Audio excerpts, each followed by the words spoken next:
sides come down a little bit from the House in terms of aid to states. I think that the governor has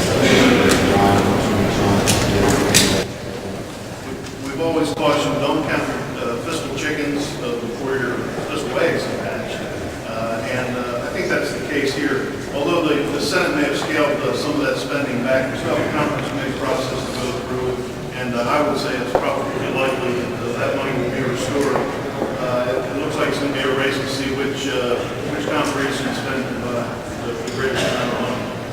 In response, I would say that I think what's important is I think the legislature needs to not bank on that as well. They need to focus on long-term budget solutions, not on short-term fixes.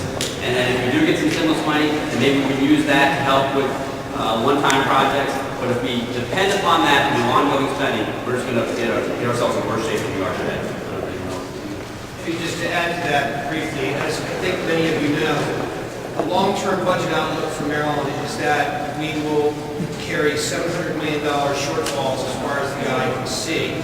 Now, if this stimulus results in a dramatic increase in general fund spending, in fact, in the House Democrat bill that was worked on last week, and we haven't seen the details of the Senate bill quite yet, but the bill last week would have involved a stimulus of nearly $1 billion in Maryland's general fund.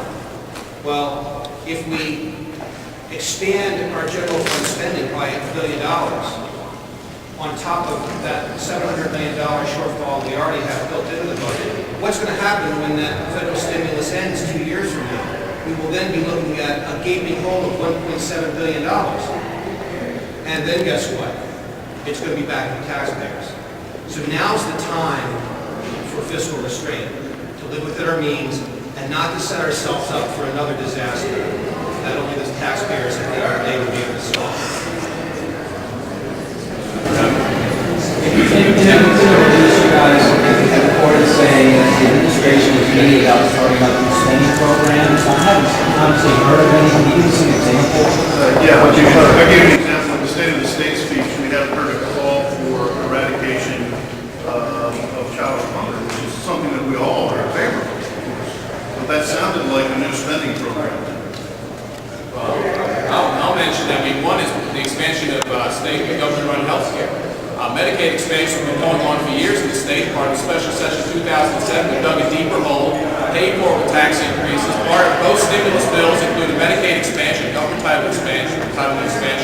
The House and the Senate passed, and President Obama just signed an S-chip expansion, which will remove millions of children from private health insurance to government-run health insurance, forcing us to have an entitlement mandate that goes forever into the future. The question is, we'll have this one-time stimulus shot in the arm, and then who's going to say no years down the line once we've moved those children from private insurance to government-run insurance? We have got to put forth a blueprint going forward to how we're going to make certain our fiscal and that the mess we're in gets solved now. Not just saying no to spending, but actually setting forth a blueprint going down the line of fiscal restraint.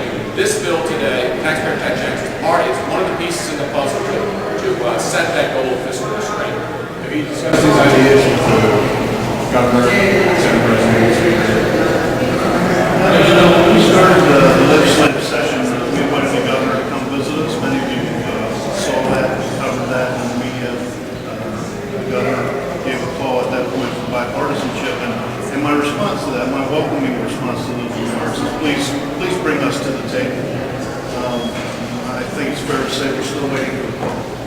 When I was walking down with the governor from the state, he turned to me and said, "Have we set that appointment with you yet?" I said, "Not yet." And he said, "Oh, we're going to get on that."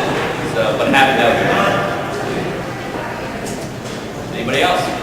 Well, thank you very much for coming.